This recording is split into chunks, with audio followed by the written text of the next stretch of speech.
Hey everyone, Eric Watson here, freelance writer, player of games, writer, boards, recorder of videos, and a tabletop role-playing aficionado. Welcome to the DM Roundtable for April 2022. This is a chance for patrons and I to get together and discuss topics in tabletop RPGs, and by sharing our ideas, thoughts, and experiences, we can all become better DMs or GMs. DM Roundtable discussions are open to all patrons at every level of patreon.com/roguewatson. You don't even have to be an active participant. You can jump in here and lurk to your heart's content, and we are glad to have you. This month's topic, as determined by the Patreon poll, was a tie, so I picked dungeons. It's the name of the game and a big part of playing D&D. How often do we use dungeons in our campaigns? What tips do we use? What pitfalls do we avoid? And what makes a fun, memorable dungeon crawl? Joining me for this month's DM Roundtable, we have Stan. Hello. Pegleg Smitty. Hello. So I really like dungeons a lot. For those of you that have watched our campaigns, have watched or listened to my reviews, it's probably my favorite thing to do is to have the players in a dungeon and, exploring room to room and use environmental storytelling and have some fun RP moments and just traps and puzzles. And I just D&D seems to shine perfectly with all of its different mechanics and elements and things with a dungeon crawl, and it's become the focus of everything I want to do is to get the players to the next dungeon. But when I say dungeon, that can really mean all kinds of things. I don't literally mean it has to be a cave or a temple or an abandoned mine or something. I mean, a dungeon could be, the top of a mountain, just it could even be a town that's got danger for some reason, like an abandoned town or something, but it's any location that requires the party to explore and has elements of danger is basically what I consider a dungeon at that point. So, which is pretty much everything, if you think about it, that's not like just overland travel or a safe town. And that's kind of how I break it down. Stan, how do you think about dungeons in Dungeons and Dragons? Is any town really safe? Um, Everything is a potential dungeon. I look at it as more of an enclosed environment that once they enter in, they can go back out the way they came, or they're going to have to find another exit. So to me, it's more of an enclosed environment. I wouldn't call, you can have a dungeon inside of a town. I wouldn't call a town a dungeon unless like you said, it was abandoned gold Yeah, mining town or something like that. Depends what genre you're playing. Um, but yeah, to me, it's more of an enclosed environment. that's fair. Pegleg, what do you consider your definition of dungeon? Yeah, pretty much the same thing that you both covered. I feel like one element to it is the limited availability regarding resting. Yeah. So it's not somewhere that you can just, pitch a tent, take a long rest without any concern. But yeah, an enclosed area, generally speaking, so you can't just, take any exit that you want, but danger is around you. And, exploration is key. I Right. So I guess anything that could be labeled as a room to room exploration, which honestly I could still break down, the top of a mountain or any other area as a room to room exploration to me. It's just anything that's not honestly to me it's anything that's not overland travel, but even then I basically turned the Chult jungle into a dungeon because they had limited resting. So I like that you defined it as resting because I that was kind of my goal with in Tomb of Annihilation was to make overland travel more um, dangerous and interesting. And the way I thought to do that was to limit the restings. Otherwise, you just get all your resources back. So in one weird way, Chult just kind of became a one big dungeon crawl that every once in a while you found an off ramp to basically, and you got to rest at some other location. And then you went back in to this big dungeon, even though you weren't necessarily doing the room to room thing. In that regard, the Underdark's almost the largest dungeon there is. Yeah, that's a good point. That's a really good point. We have not done an we haven't done an under art campaign. That would be interesting how I would craft that. What are what are the best? Well, okay, let me ask this: has anybody crafted a completely, original homebrew dungeon? Can't see if you're raising your hand, but you can say aye or nay. Yes, I have. Okay. Pegleg, have you crafted your own dungeon? I don't think so. Yeah? I No, haven't done very many, I'll tell you that. I mean, I'm trying to think. I've all my campaigns have been official campaigns, so the few times I've needed to construct something, it was because the one in the campaign book didn't work for me. Mm-hmm.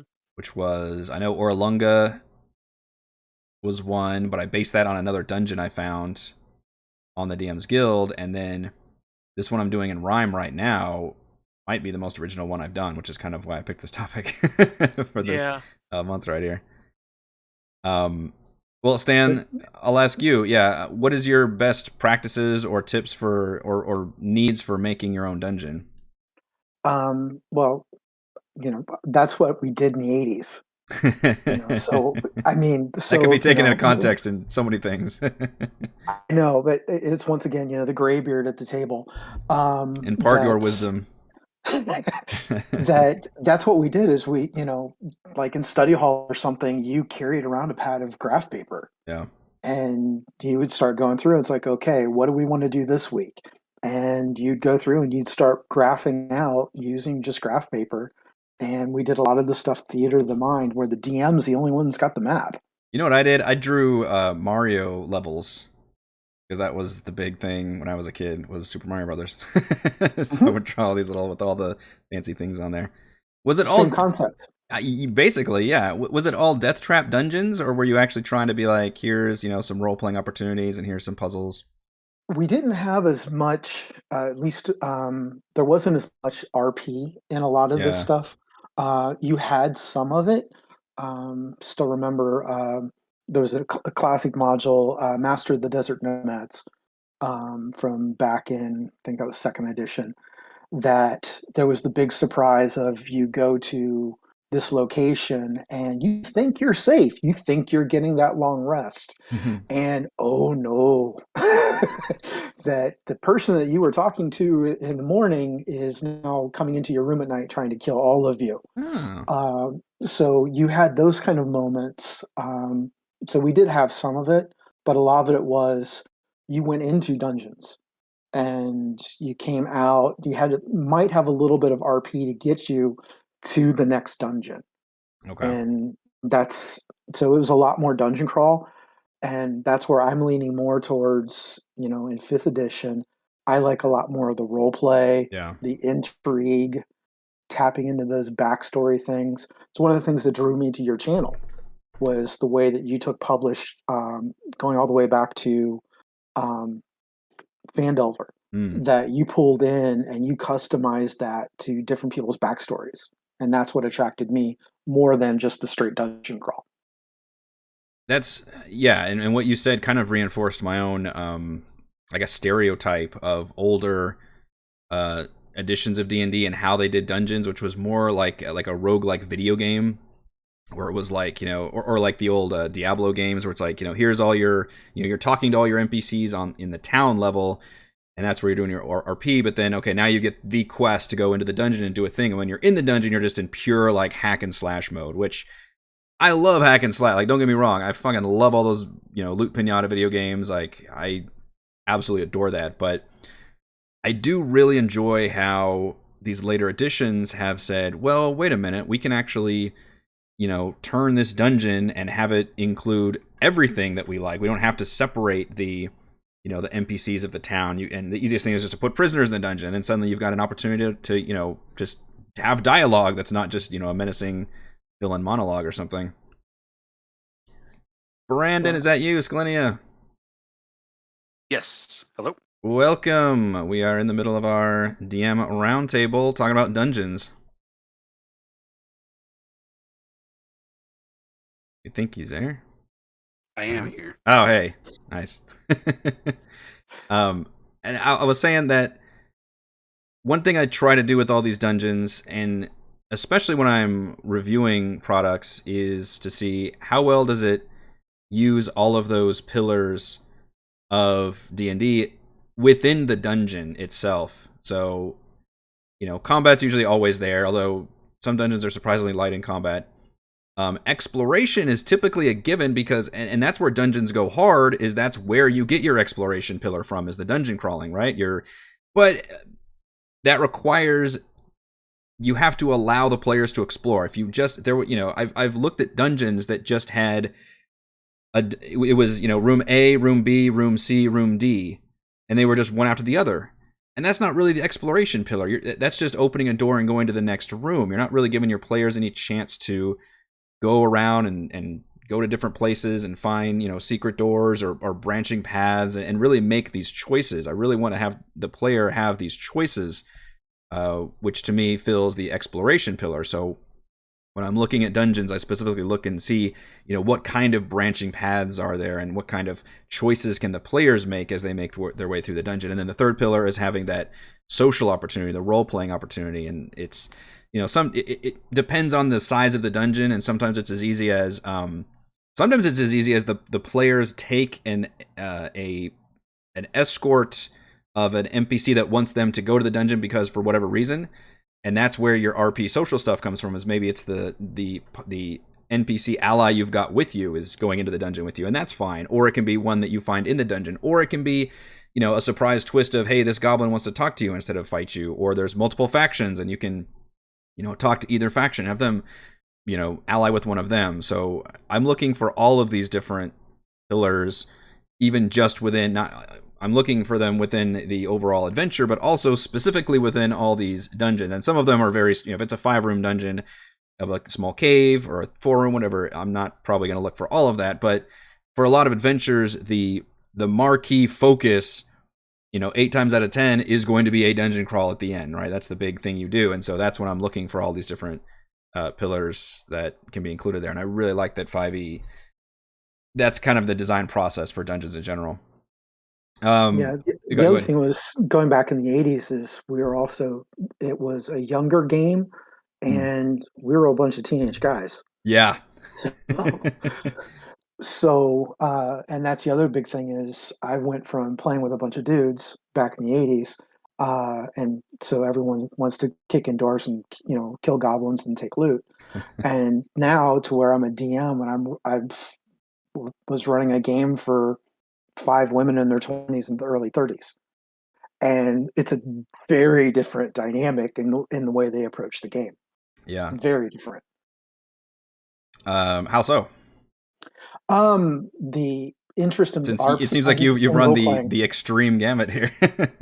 Well, for a while I was running a table of all guys and a table of all women.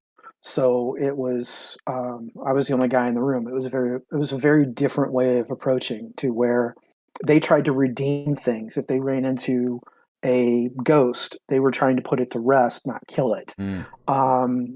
So they a lot more active problem solving. Violence wasn't always the first option. It was always on the table because they were ruthless, but it wasn't the first option when they would come into things. And that's where what you were saying, 5e could bring in some interesting things. There's one monster in Horde of the Dragon Queen we were talking about before we started recording that someone animated to where it doesn't have the normal dumb as a box of rocks, I can't speak intelligence. They gave it intelligence, gave it the ability to speak. You're not prepared for that. It becomes an instant role play moment because it starts asking, it's like, oh, is it dinner time? What? You can talk. That's clever. And you if you can negotiate with it, and in my my girls' game, it saved the party from a TPK because they made it an ally. Nice. And it took on the enemy for them and just destroyed the enemy for them, and they walked out of there. Otherwise it would have been a TPK. So yeah, dungeons, very interesting things you can put in them. I wish we had some female voices for the DM Roundtable, but Brandon, we will settle for you. Tell me about. I like that for your segue. Tell me about your. Have you crafted a original dungeon before? When we say crafted an original dungeon, are you saying steal bits from other places and then use it as mine? or are we saying that I drew up the whole thing? I would. I definitely have stolen other people's stuff and Yeah. then mixed it and matched it. I've used Photoshop to try to make, adjustments because I don't have all the assets to make my own maps and I didn't have map builder stuff. There was a section in Tomb of Annihilation that I needed to do something kind of custom for the players. And honestly, we finished that campaign at the end of last year, like August or something. And I want to say that they've brought that dungeon up several times. As far as just the situation and the story that it told. So I was pretty happy with the way it turned out. It wasn't very many rooms. It was probably just 5 or 6, but it was thematic and off book, which was the main thing for me. I was trying to get them off of metagaming a little bit and just trying to expose them to something different. That was Other my than follow up that, question. Was like, what was the purpose for it? And it sounded like because well, were they familiar with okay. Tomb of Annihilation then? There's actually a long story there. I don't know how much you want to go into, but it was to kill one of the player's characters who wanted a different character. But we didn't want to get rid of the character and just have him walk off. I wanted to make it kind of dangerous and important to them. So in the story, it was about Yishao, which is the enemies that Ross and C ended up fighting, and it was like an old tomb of the Yishao. And so it was a bunch of warlocks and stuff like that. Crawling hands. It was the first experience that they had come with crawling hands. So a little bit of it was to like introduce some of the things that would have come up later in the dungeons, in the Tomb of the Nine Gods. But then a lot of it was to just kind of tell this other side of the story about what happened with Ross and C, why he ended up in the way that he was doing it. And anyway, it worked out great because the very last fight was against a mummy lord, and one of the characters asked the barbarian who was marked to die. Right, the player didn't want to play the barbarian anymore. He wanted him out in the first place, and through the literally the dice roll, it just ended up where he got killed that session. It worked out super great as far as that goes. But like in general, I think got his clock dungeons. punched? I'm sorry. He got his clock punched. Oh, absolutely. It was paralyzed in the beginning, then failed his saves, and then attacks after that, and then continued to attack because he's the one that opened the sarcophagus. Like didn't chase any of the other people. So like both narratively and mechanically, it worked out super well. But the dungeons in general, yeah, I usually get really intimidated by the depth of some of them. Creating my own, I think, is too difficult to make a large one. Running Tomb was fun. The traps are unique. If I had to customize my own, though, I think it would be pretty intimidating. I like being able to get resources from other people and other places. But the traps are the best part of a dungeon, in my opinion. By tomb, you specifically mean the literal Tomb of the Nine Gods, I assume, the mega dungeon at the end. Well, I mean, there's also the House of the Crocodile stuff, and then the individual tombs for the puzzle. What I can't remember the name. Oh, of it now, but the shrine, the Omu shrines. yeah, the shrines. Yeah, that's exactly right. All that's super cool. But I feel like I'm pretty limited. I've got the Mine of Phandelver, Tomb of Annihilation, and recently actually just got to play in a Dragon Heist thing, and like the Dragon Heist maps were terrible from the book. Yeah. So the guy who was running it like tried his best to come up with new stuff, and grab other maps. But I think in general, it depends on the party, and I'm sure you guys have already talked about that. Of like a group that's going to go line by line and square by square, wanting to investigate everything. I think you've actually mentioned it before. That doesn't make it fun to run. But a player who's going to just go, headlong into a room. God bless those players. Kick open a door. Those are the best, right? Like that's so fun. Yeah, I think at least my group, I think kind of maybe even unconsciously or sometimes consciously understands that to a degree, to where every once in a while, if it's the beginning of the session or something, and they're just maybe they just got their ass kicked, they're like, all right, let's listen at this door. But at some point, people just get impatient and there's like, what's going to be more fun if we just fucking like run down this hallway and throw open a door, or if we have our character just stride up and start. Who was it that slid down on surfing somebody? Like I think it was Scarlet was surfing Tim. Yeah, in Chris's game. Yep. Yeah. Like over an electrical like pool or something. Yeah. Oh my god.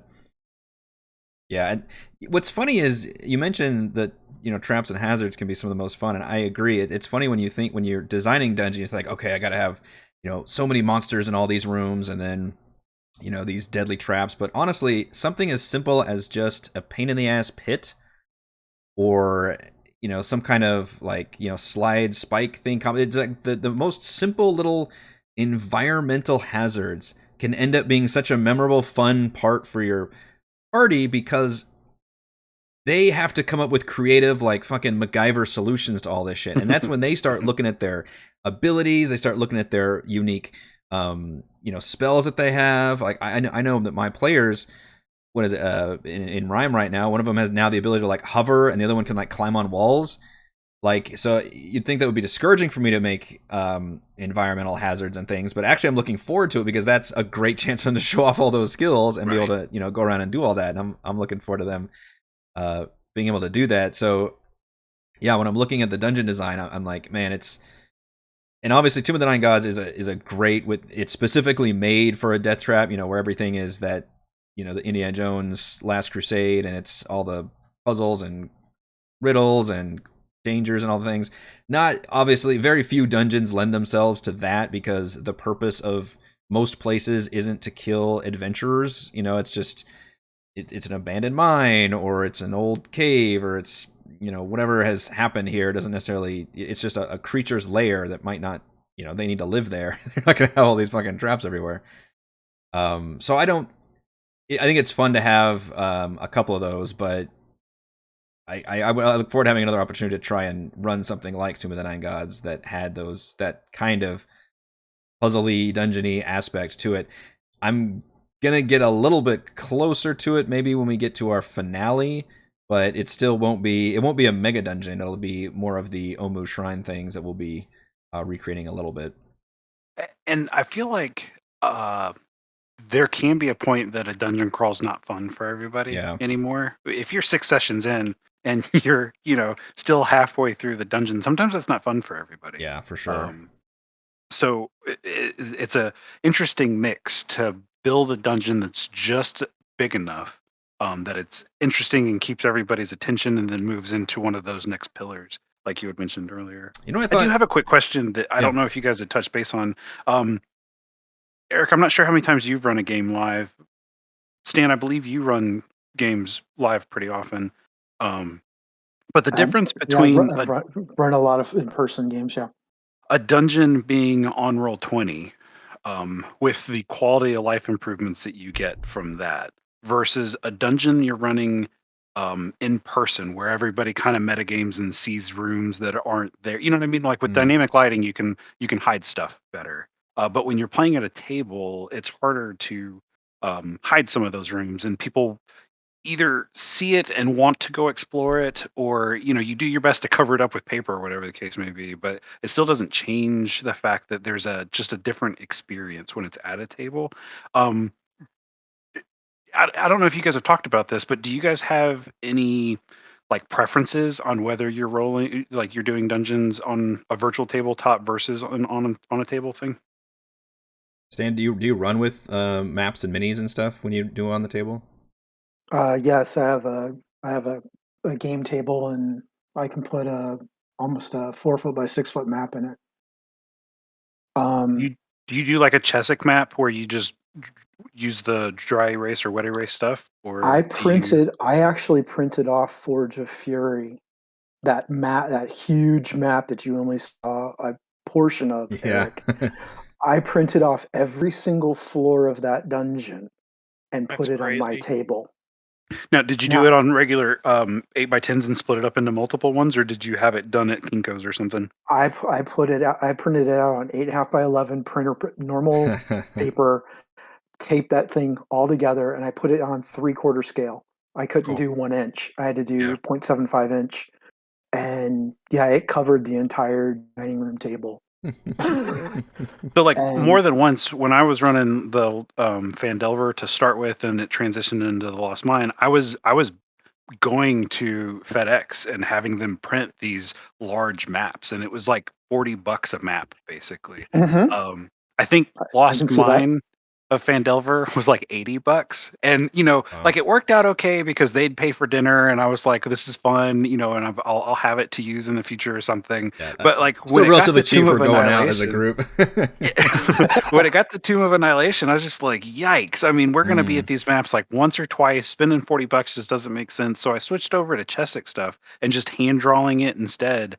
And like I feel like some of the atmosphere is gone. It's just, but that's from my perspective. They don't know any different, and it's really about the energy that they bring to the table. But I find it interesting having experienced both, between Roll20 dungeons just being smooth and seamless, and all your tools are right there and easy to use. Not that this is an ad for Roll20. I mean, I'm sure any virtual tabletop's the same Yeah. way, but that there are huge benefits to it, and going to just a paper map is one of those things where the artwork's cool, everybody can appreciate that, but just it's a bit more of I don't know, it was just, it's been a different experience altogether. And so if you guys have any suggestions on how to run dungeons in person better, I would definitely love to hear any recommendations you've got.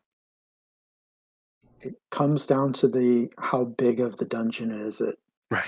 Yeah. That if I can get a map that fits inside my game table, if I'm smaller than, if I'm 3 foot wide by 5 foot long, it'll fit right in the middle of my game table, and I'm great.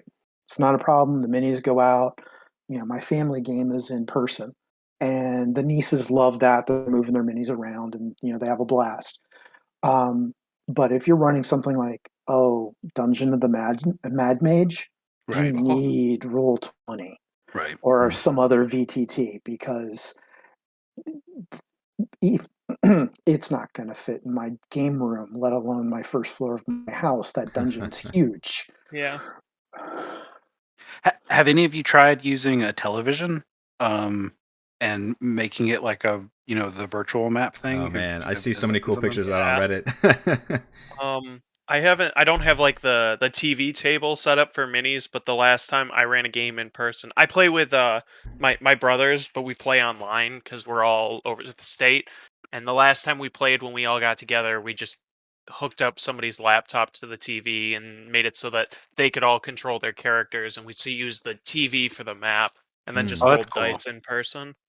But Yeah. yeah, it's Best of very both hard worlds. for me to go back from Roll20, Yeah. just Well, I was from an hoping. organization standpoint. Yeah. Right.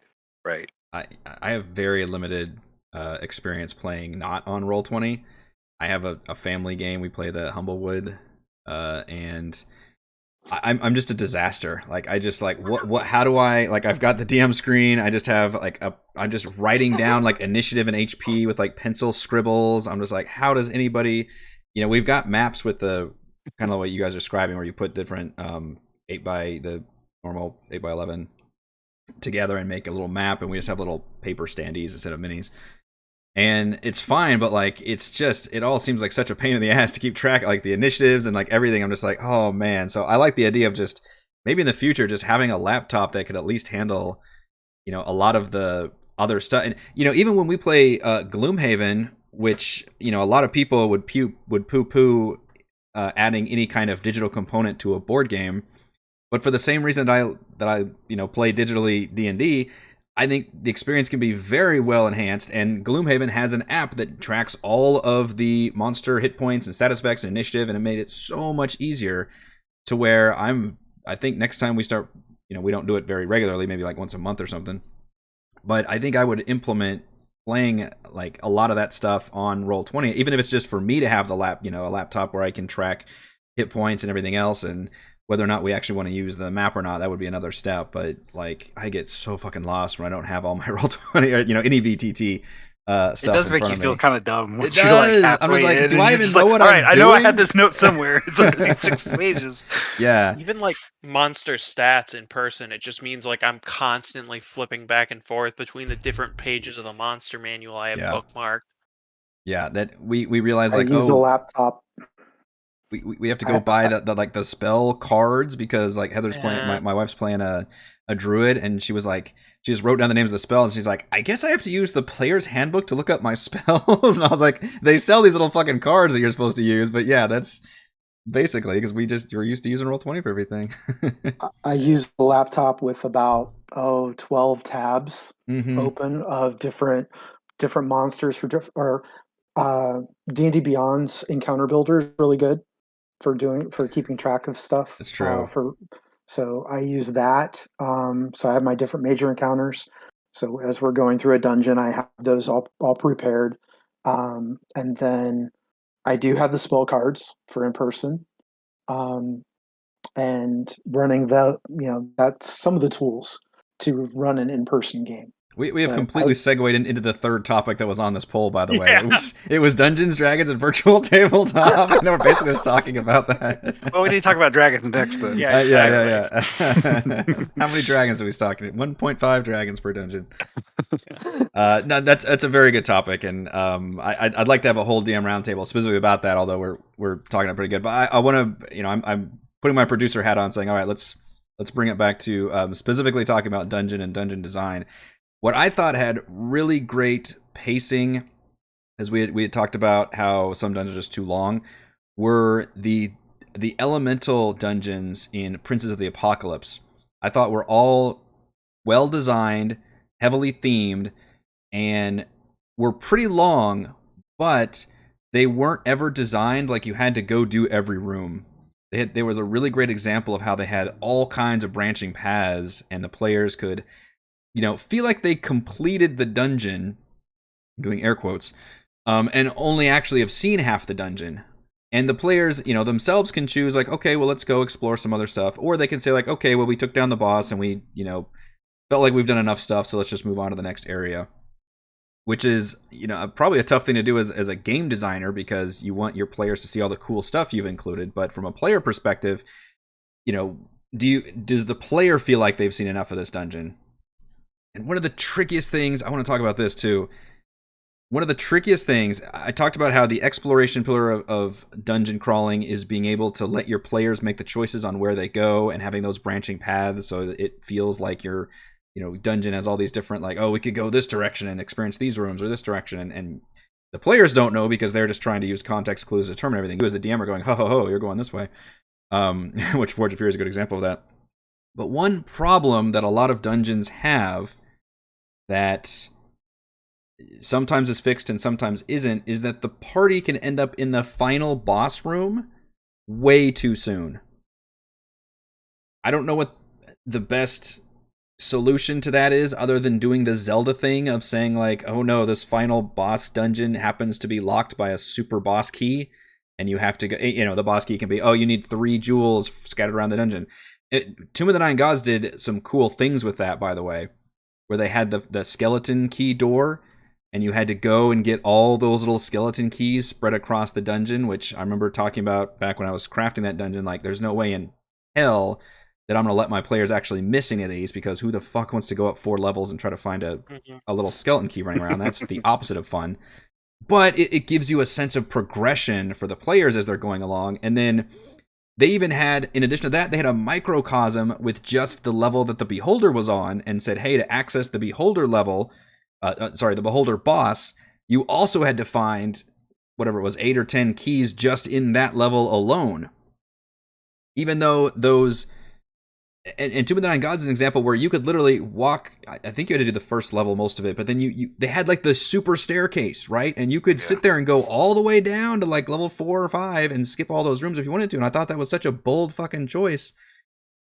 And I guess good on my players for kind of sticking to the general like pace of it all. But that was an example of how, it wasn't to where you actually had to go level 1 and then level 2 and then level 3. They're like, no, here is like the main concourse of this dungeon, and we're going to give you access to this pretty quick. And that it's such a cool thing to do, but yet they still have that mega boss door at the end where it's like, hey, even if just in case, the players do rush down these levels and end up at this boss door, suddenly it'll realize, hey, you're missing like 5 of the 8 keys that you need. So I don't know, and that's an extreme example, but like for a lot of dungeons, and I'm even looking at the one I'm making right now, I don't want to get too spoilery about it, but it's a tough balancing act, I guess, because you want to make it like the players can go to all these different rooms and choose their own path, and yet I do worry about them hitting that final boss room too quickly, because then the entire, narrative arc of the dungeon has completed, but yet there's still all these other kind of side cool rooms you could still experience. So it kind of throws things out of whack. It depends on the reason what your definition of too early is. Is it Tomb of Annihilation, where you're going to go down and you're going to fight something that'll wipe the floor with you Right. because you're only level 7 and you need to be a level 13? Yeah. You're going to have a bad time and no one's going to have fun in that fight. Yeah. Okay, that might be a good reason, but you and I, Eric, have a long-standing disagreement on that. It's like, hey, my philosophy is, choices have consequences. Right. Yeah. But it depends. Why are you putting a gate up? Is it because this story won't make any sense unless they get there? Okay, maybe that's going to be an individual DM choice. But I'll open it up and let you go. Yeah. It's like, have at it.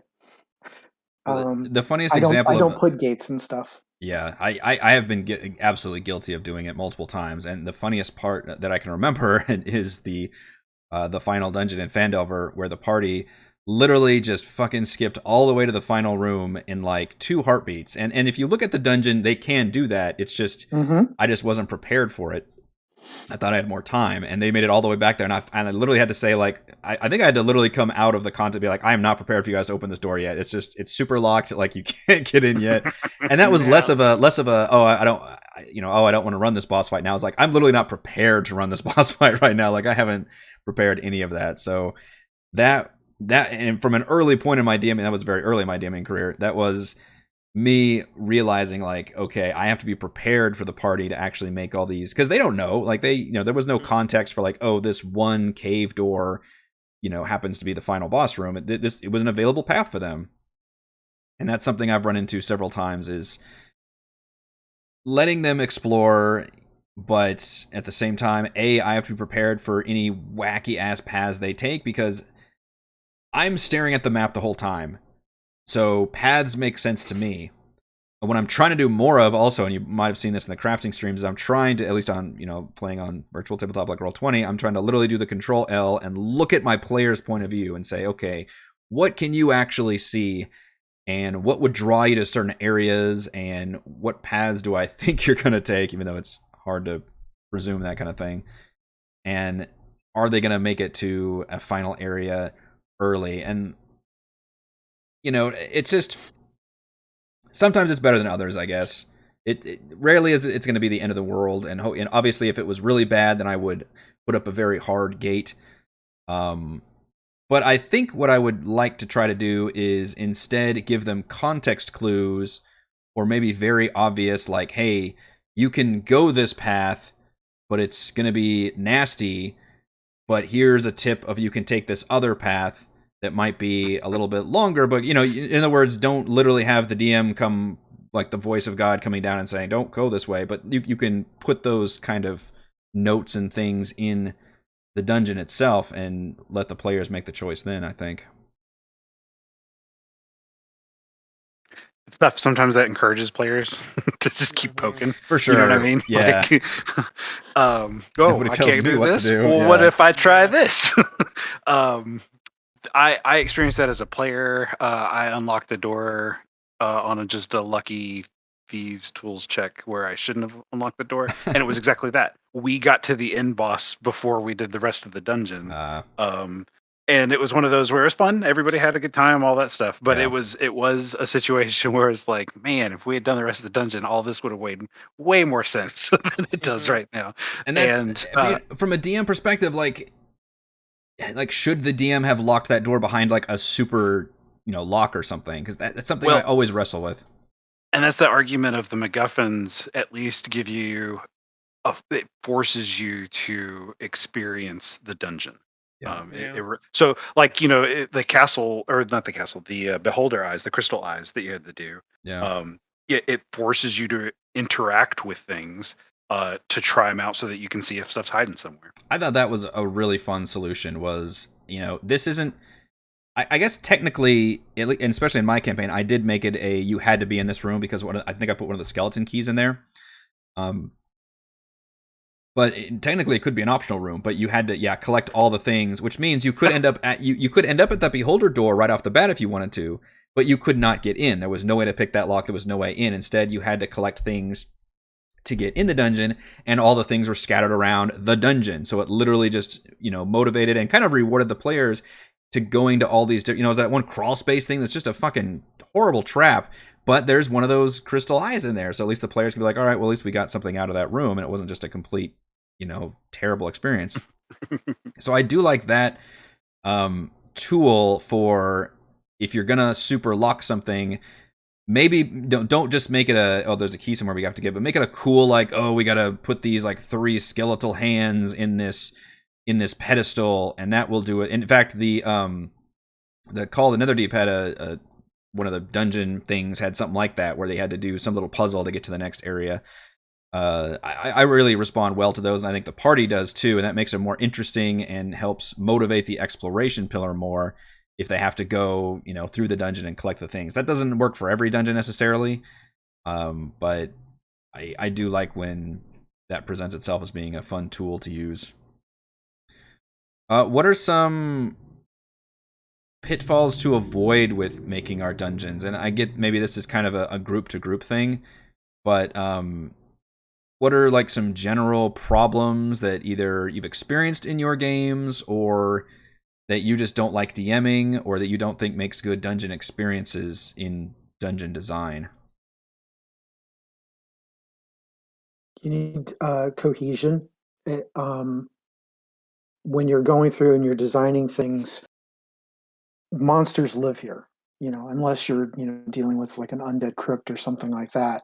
But even then, if you've got an undead crypt, you're not going to have in the middle of the dungeon a small tribe of goblins living there because the undead are going to kill them all. It's got to make sense of if you've got the gelatinous cube, how are the other monsters surviving with this thing that doesn't sleep constantly, cleaning the floors? Yeah. So you've got to figure out maybe it's only in this territory because it can't go up here, or it doesn't need to because it's got enough food. You've got to figure out how it makes sense. That's one of the things where Dungeon of the Mad Mage is a great resource because you've got 20 levels, large dungeon levels to use, but it was made by a madman. It doesn't make sense. You have to repopulate those rooms to make sense. And each one is a separate ecosystem, right? There's one that's a forest, one that's a swamp, one that's a mountain. There's some of them have 2 or 3 ecosystems in it. Oh yeah. You may have had, this was originally a dwarven ruin, so you've got all this dwarven architecture, and there's a bunch of apprentice mages living in the middle of it that have made a mad scientist lab. Yeah. Because Hallister, he's nuts. Yeah.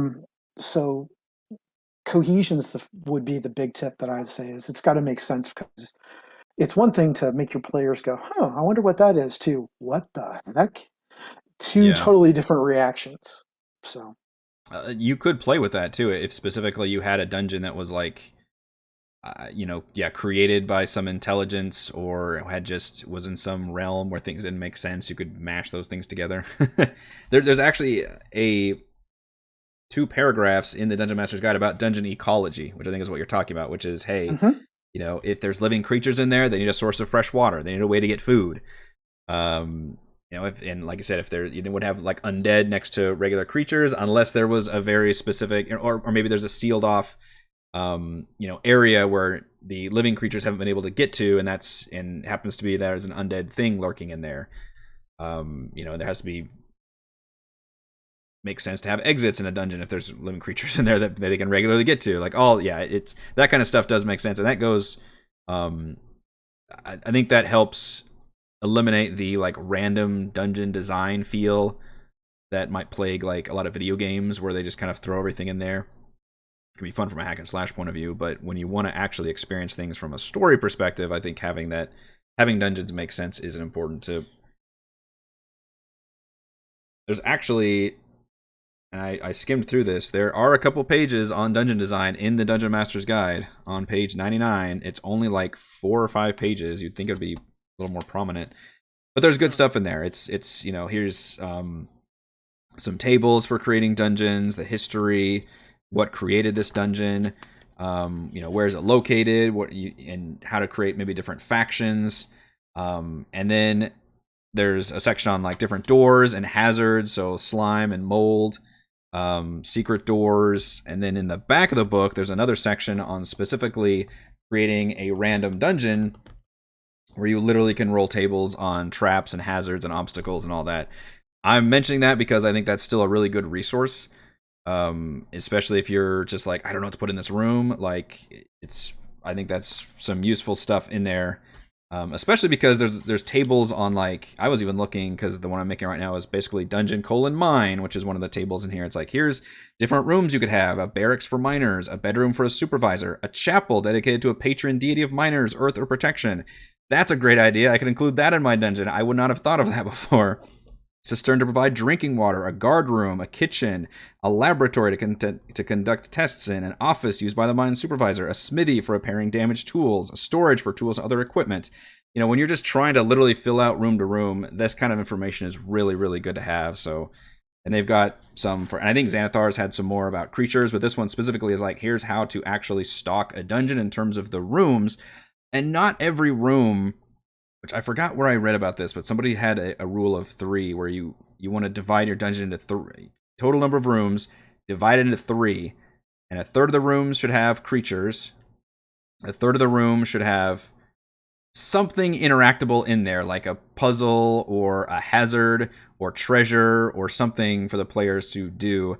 And then a third can just be empty, and it can be just kind of environmental storytelling or maybe a safe room for them to be in. I like that breakdown. I think that also helps you design a dungeon. When you think about whatever the total rooms you've got, if you've got 15 rooms, okay, maybe I should shoot for about 5 of them should have creatures. 5 of them should have treasure and puzzles and hazards and other things, and then 5 of them could just be kind of little empty, small rooms to rest in. I think for me anyway, that's probably a good rule of thumb that I'll be using. Anything else about dungeons, pitfalls to avoid, tips to use? Does anybody really not like using dungeons? You're in the wrong fucking game. Yeah. It's in the name. It is in the name, yeah. That's kind of what I mentioned at the start of it, Brandon, was about that I particularly really enjoy dungeons and dungeon crawling. That's where I think D&D shines the best, with having all of its different pillars that it wants to experience. Especially in 5th edition, they do a really good job, and whether it's official dungeons or a lot of dungeons that I've reviewed on the DM's Guild, like, I've been very impressed with what designers can do and people can put together for really balancing them out, making sure they're not too long, but they've also got just good pacing in there, and you break up the action between having some role-playing moments, having some good monster scenes, maybe having some good just action set pieces, and then just some quiet, like, context environmental storytelling. So from a DM standpoint, it's the easiest thing to prepare, because hey, my players are in this dungeon, so now instead of having to take a metatextual look at the entire world and what creatures are around and what's happening in this town and whatever, I can just be like, okay, I know what's going on in this dungeon. I have a limited the players have a limited amount of places they can go. I've got these tools and I can make this work. And especially for, I think, new DMs, just running a dungeon crawl is probably the best way to experience 5e, I would guess, out of the box. I mean, Lost Mine of Fendelver is still the best overall campaign, but if there was a good just straight up newbie dungeon crawl, you could take that first cave from Lost Mine of Fendelver. But just dungeon crawling in general works out really, really well, because it tends to involve all the players. Everybody's interested in exploring and doing all the fun things, and it feels, heroic and fun. And yeah, I'm just going off on a rant, but I really like dungeons. I think you nailed it, though, Eric.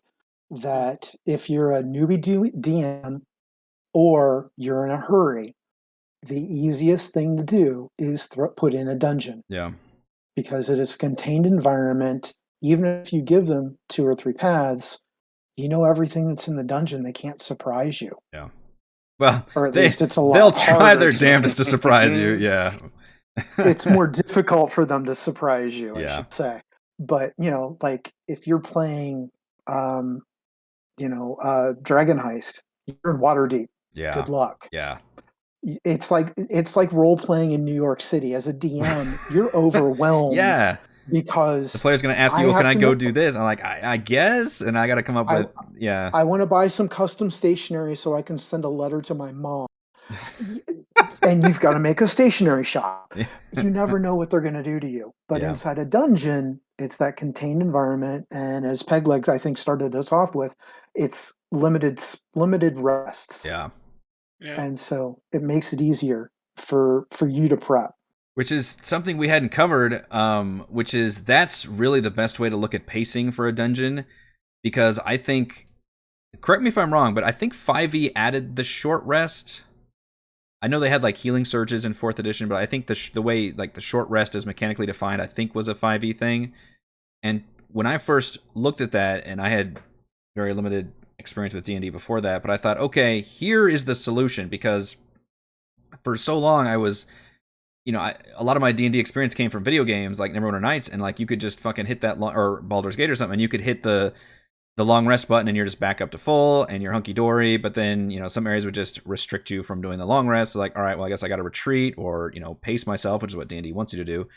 And I thought the short rest is the perfect solution to that. And it breaks my heart when I see all these threads on Reddit that are like, oh, my players are running out. They don't get their long rest and they're only halfway through this dungeon. I'm like, I think that's working as intended. Like they're supposed to be, and again, Tomb of the Nine Gods, giant dungeons, that's kind of a different discussion. But I think the average dungeon pace works perfectly if and again, it also depends on their level. Because very low level, you really need to get more rests in. But you're supposed to, that's what the short rest is for. It's like, we can't long rest in this dungeon. It's too dangerous. I would argue that maybe the short rest should even be like 10. To me, the short rest should just be automatic. There should never be a like, oh shit, there's going to be a fucking patrol around the corner. We can't even short rest. I would always let my players short rest unless they were literally like had just like ran away from somebody or something stupid. Like it's just, that's what it's there for. It's to recharge. But the long rest, I would very heavily restrict them on in almost all circumstances. And thankfully, I mentioned before, my group is very much not abusive towards the long rest, which I appreciate. And I know some groups probably would be more inclined to do that. But I think the pacing is perfect for most dungeons and most level groups. If they're assuming they're fully rested going into the dungeon, they should not have to get a long rest through the dungeon.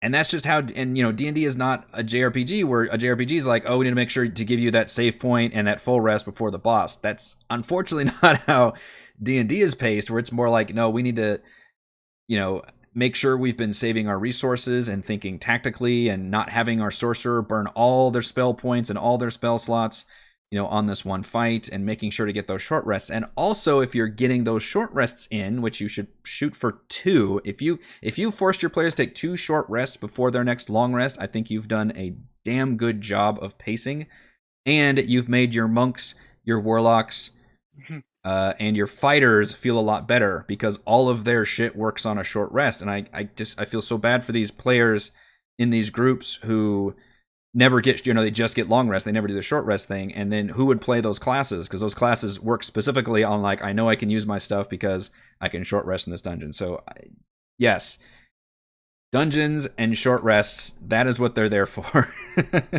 The pacing works perfectly with the short rest. I don't remember if it was called a short rest, but what you were saying about how short rest should be almost instant was, I think, how it worked in 4th edition. Okay. I think it was like a 5 or 10 minute breather. Yeah, rather than the hour. I think there's variants in the DM and the Dungeon Master's Guide where they mention like you can use, a 10-minute and people talk about this, a 10-minute short rest, and then a long rest could be an hour, or go the other extreme and have the short rest be 8 hours and the long rest be a week or whatever else. Like you can play around with that time. Oh yeah, the gritty realism resting. Which to me, that's the reason you would do that is because overland travel, which is another topic, it breaks down completely because players are constantly getting long rests. Like there's just no, that's a different topic. But for dungeons, you don't have that problem, or at least you shouldn't, because your players should not be getting a long rest unless you've got gigantic dungeons and or your players are very low level. In which case they do need to do everything they can to protect themselves and, hunker down and hide their tracks and everything. But for a short rest for me, yeah, it says an hour, but honestly, I can't remember the last time I said like, no, you guys, well, okay, I guess if you're literally under a huge time constraint, if you're having to run somewhere and do something, that actually did happen in Rime, where like the dragon is bearing down, something that's a very literal, like time is ticking, then you don't have even time for a short rest. But assuming there's nothing like that, then I would always let my players get a short rest in, because that's what it's there for. It is there for them to get that that little recharge, but it's still slowly ticking away at their resources because, spell slots are still being depleted, and now you're using hit dice. So I think the best pacing of a dungeon is like, okay, we're gonna hit this boss. I've saved these few spell slots. I've got no hit dice left, but at least I'm up to like 70% hit point. That's when it feels really good. And that's part of why the challenge rating for monsters in a dungeon is a lot different than what you could throw at them in a random encounter or something, because you have to pace for that. You have to pace for the fact that this is one adventuring day. And boy, I guess the adventuring day is also a topic. Like, I think so many people can't do a proper adventuring day, and I feel bad because I don't think D&D mechanics necessarily allow for a proper adventuring day, except for the dungeon crawl. And then the dungeon crawl works beautifully.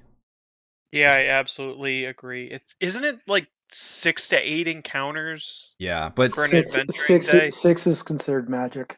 Is the magic number. Yeah, but that doesn't necessarily have to mean combat encounters. Yeah. I think it's just encounters wherein the players use some kind of finite resource is probably how I would argue it. Then I would include that as a counter can just be a trap and somebody cast a spell to get the players beyond it, and that could technically be used as an encounter. But even then, like 6, yeah, for you're basically only going to get that in a dungeon. Absolutely. And there's a reason they made cantrips not cost anything. That started in like 3rd edition, I think, right? With the 3rd edition, it still counts as a slot. Oh, does it? I thought they had cantrips in 3rd. Maybe it's okay. You had 4th edition. You start getting encounter powers and stuff like that refreshed every encounter. Yeah. But 5th edition, you have combat cantrips for a reason. Yeah. You can throw. I mean, you can pretty much keep pace with a lot of fighters doing your fire bolts and your eldritch blasts and whatnot. It's like that's what they're there for. Yeah. And some of them have special abilities, like you get into chill touch and some of the others where things they can't heal that turn. They can't, or they do extra damage against undead, or these other things. If you're using them properly, it gives you that ability to stay in a dungeon longer because you're not burning those spell slots until you do come into a significant threat. And that's probably the biggest thing that you would have to convey to new players. Also, if you were that new DM running a new dungeon, is to kind of soft warn your players, like, hey, a lot of depending on their class, like, hey, your stuff recharges on a long rest. You're not designed to get a long rest while you're still in this dungeon, so you need to try to like pace your stuff as well as you can, with the caveat that if you're literally playing at level 1 or level 2, if it's a dungeon has more than like 3 fights in it, you're probably gonna have to give them some kind of long, it gets kind of tricky with those levels. I don't know what the magic number is there, but that is something that maybe new players might not be as familiar with if they want to. And D&D, frankly, you do become a superhero. You can kick ass and unleash all kinds of stuff, but that doesn't mean you can burn a spell slot every single turn in the very first fight of the dungeon. Even if the DM throws 6 snow golems at you, probably shouldn't put them segue that one. All right, final thoughts on dungeons, dungeon design, what we like or don't like about dungeons, and our final tips. Let's start with Pegleg Smitty. Give me your closing thoughts on dungeons. Dungeons are good.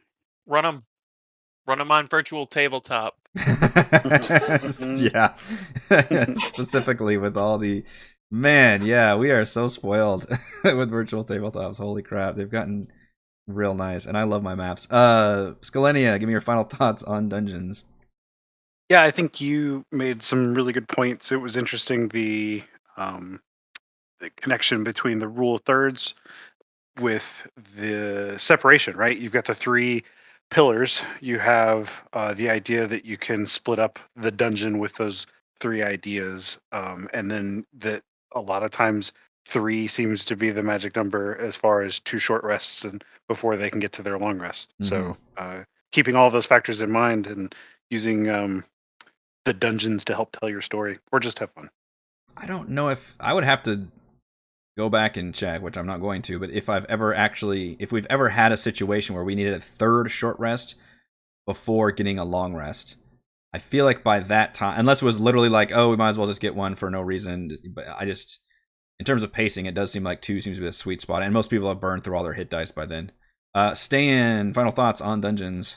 Yeah, dungeon contain environment where you can tell a story, and dungeon ecology matters. Make sure that everything inside those quote walls makes sense. Yeah, very good reminder. Stock it to where the creatures make sense. Reread those section of the Dungeon Master's Guide. There's some good it's only like 4 or 5 pages about in the middle where they talk about dungeon design, but it's a really good couple pages. And then there's some really good stuff towards the end where they have all those tables.